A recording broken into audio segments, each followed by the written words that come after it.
Okay, hello. Welcome to day 4.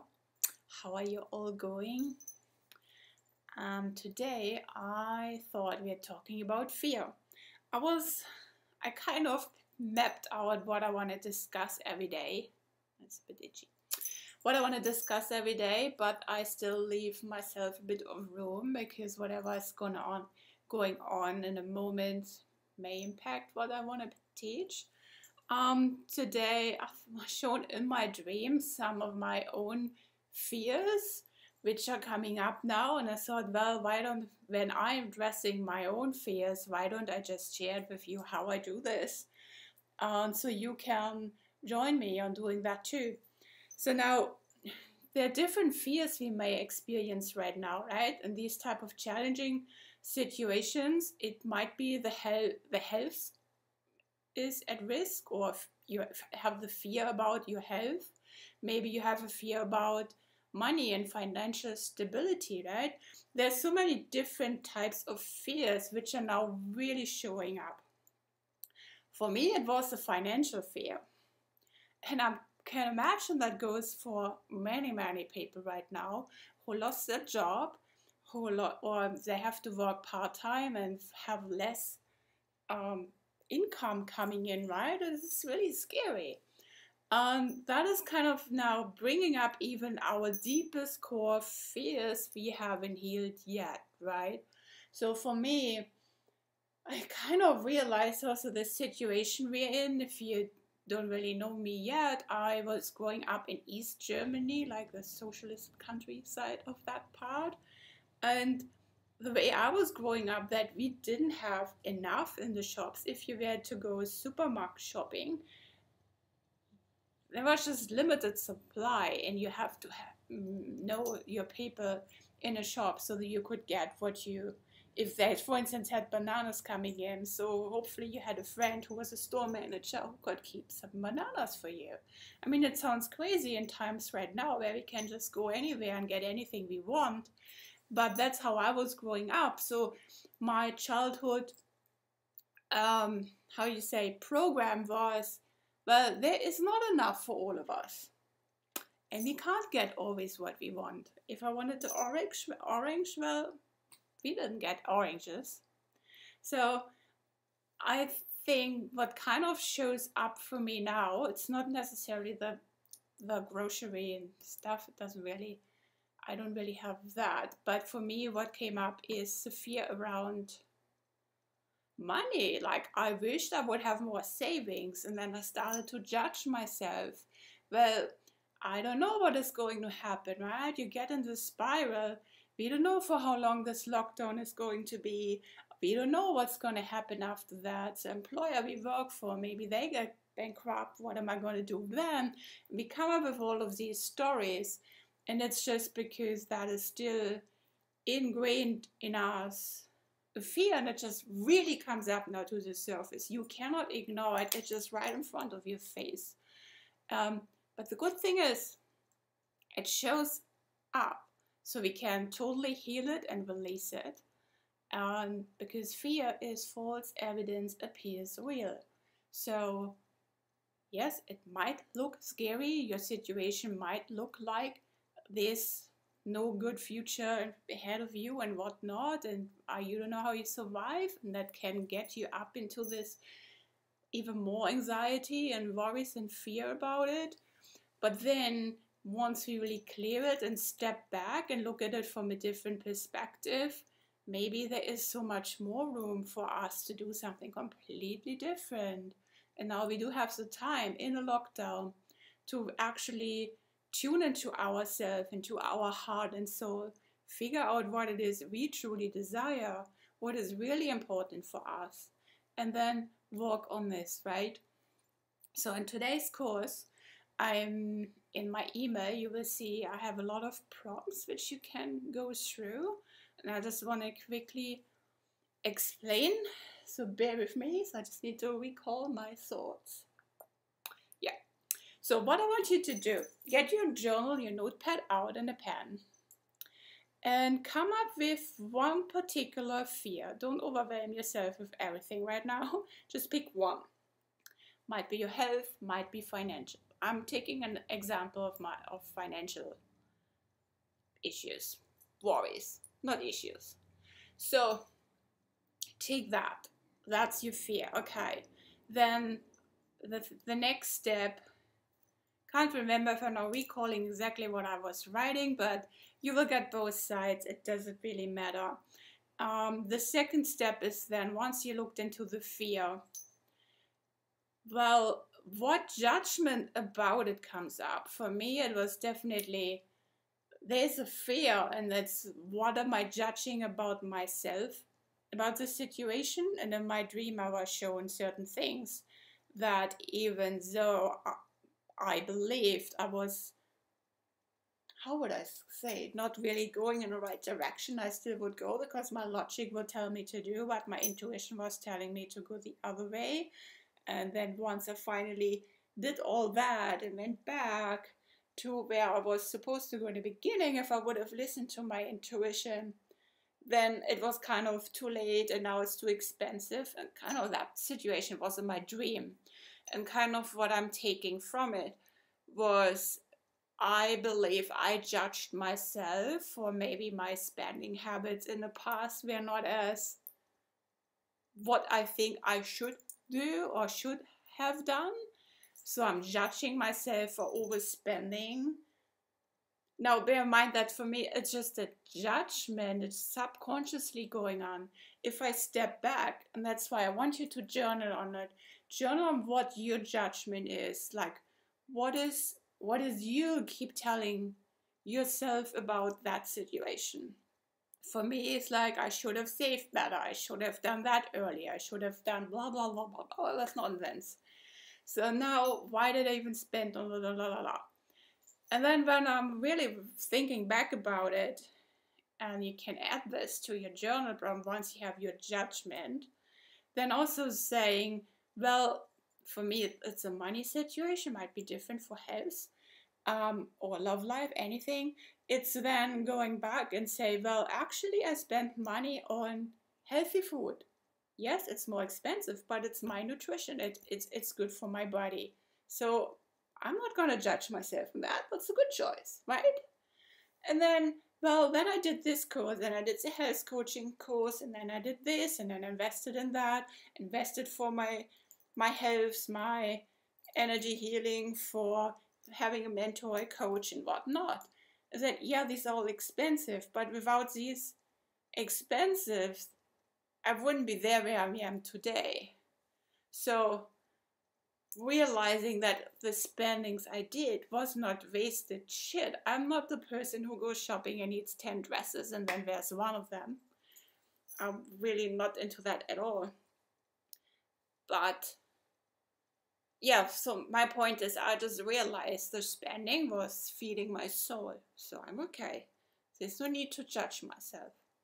I mean, of course, there are some people who do extra spending, and wouldn't say I'm not guilty of that either. I think we're all humans, right? So, and it's really just important not to judge ourselves, and just saying, taking it with a bit of curiosity, like, oh, that's interesting that I have this habit, that I'm actually spending a lot of money on that, or I'm eating certain foods which I know it's actually not good for me. It's really curious. What is that about? And just take it from that point of view, because your subconscious always wants you to be safe and fine and not going through massive changes. And we all do this because we have inner beliefs, internal stuff going on. So no, don't judge it. Don't judge it. And also, we need to learn also not to judge others, because we don't know what they have gone through in their life, right? So once you've done this, I had another point in my email today, which was about, sometimes there are situations where it's easy to blame others, right? For instance, for me, I was borrowing money to certain people, and then I never got paid back. So I could easily say, oh, that person is shit, that they didn't pay me back, they did this, and all these bad people in the world. But then I stopped not to go into that situations, and I was just asking myself, well, what does this reflect about me? Like, clearly it was for me this energy of giving but not receiving. So something is blocking, I am blocking myself from receiving in my past. I learned my lessons. So then go back and say, well, why do I do that habit? Why do I have that? Why? I mean, if you know certain people, you know already they're not going to pay back. So why do you even consider that? It's like you just throw it back. You just don't want money, right? So you just give it away. Or you feel not worthy of having it or receiving or whatever it is, right? So let's just take responsibility and ownership, because everything we do is like based on our internal beliefs. And even if other people are in like doing things we don't like, sometimes it's just a reflection back to us what we need to heal. Okay, so back to my journal prompts. So once we've gone and have the list of all the judgment things we do and say about ourselves, which can be very mean, I know that for myself. I think we all do this. Then it's time to forgive. Then write down a list of, I forgive all the things you listed out you're judging yourself about, and be okay with it. And take it a step further. Go in front of the mirror and say, hey, your name, I forgive yourself for doing X, Y, Z. I forgive yourself for thinking that way. I forgive yourself for judging yourself that way, whatever it is. And then let the emotions come out if they need to come out. That's cleansing. It's good. So now we've got rid of the judgment. We forgive ourselves for judging ourselves. Now let's go back to the fear and think about, without dwelling in the past, but where in your childhood did you experience that pattern? Now, disclaimer here, if you have gone through a difficult childhood, abusive relationships and whatnot, be careful and make sure you have your professional support around you and you do this type of exercise. And if it does not feel right, please don't do it and just skip over it.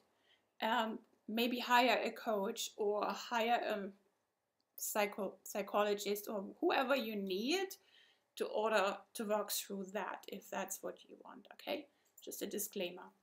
But if you do feel it's okay, it wasn't that traumatic, but we all pick up certain habits and patterns from our past when we were between 0 and 7 years old.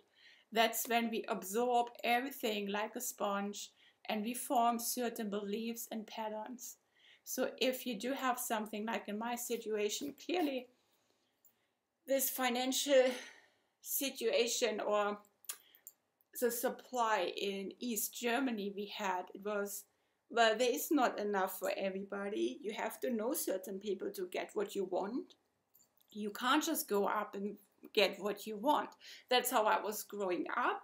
It wasn't even relating to my parents, right? Because they gave me everything I wanted. But what they could, of course. And like you can see, it's also society. It can be cultural background. It can be anything. But in your childhood is something you probably experienced in a similar way. And that's why that fear comes up again, to show you, hey, there's still something we need to clear. Without dwelling and going through the pain, just acknowledge, that's what it is about. And then you've got the link, the connection, and then write down, I herewith let go of that fear, blah, blah, blah. I let go of my past where I've experienced exactly that. I let it go. It's not relevant. It's not affecting me anymore. I got it now. Why that comes up. And believe me, it won't come up again. And if it does, and it's probably something heavier, maybe there's another layer to it, but then always you remind yourself, you're back again, hey, but that's relating to that thing. I cleared that already. You're not affecting me anymore. I choose love over fear. And then you can move on and without really going through hustle and pain. After letting go of the past, really, really important. Now to rewrite your story. Let's just imagine you're like, you're releasing, you're letting go of all these old stuff belief. If you keep releasing and releasing, you will be empty, right? So now you need to refill your energy, your thoughts, your mind with what you now believe in. What is your new story? Well, my new story is, in my example, there's always enough for everybody. The universe is looking after everybody. If you choose to believe so, I choose to believe in that. I will always be supported. As long as I always been totally aligned with my soul and do what God, the universe, wants me to do, and I'm doing it. I'm working on my soul mission. I know I'm painting, I'm writing, I'm helping you all out there to overcome fear, anxiety right now. That's me and my purpose, and I know I'm going to be protected because I'm serving humanity. I'm for the planet. I'm really, really into saving the planet, and of course the animals, totally attached to animals and making sure I do whatever I can do. I know I'm protected. I know I'm safe, and there's always going to be enough, and my needs are always being met. This is my new story. And now just apply to your situation and what is your story. And just rewrite it every morning if you have to, until your brain is really reprogrammed with your new story. And if you really struggle to come up with a new story, or you think, oh, that's really unrealistic, come on, then look at it from a perspective, if your fear would not be existent, what would you believe instead? That really can help you to really shift out of this and come up with affirmations. Well, my needs are always being met. I'm always financially supported. Whoever you believe in is always looking after you. You're following your guidance, you're following your intuition. You are a good person, you are a good soul, and you are so much needed in this world. And maybe this time is now here for you to figure out what it is you need to do. And that way you will definitely be looked after. And I know everybody who is watching this, who is doing the work, who is signed up for this course, I know that you are special, you are unique, and you are needed in this world. So get rid of your fear, because that's just false evidence appears real. And do your inner work and shine your freaking light, because the world needs it right now. Okay. I'll give you an art journal prompt. What came to me was the dragon. I always asked what animal and what elemental could help you with overcoming fear. And yeah, then the dragon popped into my mind. The dragon, now it's a good creature, not the ones you get shown in the movies, the bad one, blah, blah, blah. No, that's all rubbish. What I'm kind of picturing in my image is a fire dragon, and just imagine when you paint the fire dragon, how the fire dragon is blasting away with fire all of the fear in your aura, in your emotional and mental body, and in your home, in your environment, your workspace, and anything. All the fear is just going to be blasted away. And then the dragon gives you some messages if you just listen to it. And while you remember, when we paint, it's kind of a meditative state, and then you really, really can tune into it. What the message is for you, why that fear is not even relevant, and why, what it is you want to feel instead. What do you want to experience instead? And that's going to be the message for you. I'm so curious to see in my group what you're painting. I show you some snippets some pictures of what I'm gonna do. Yeah, I'm excited. See you then tomorrow.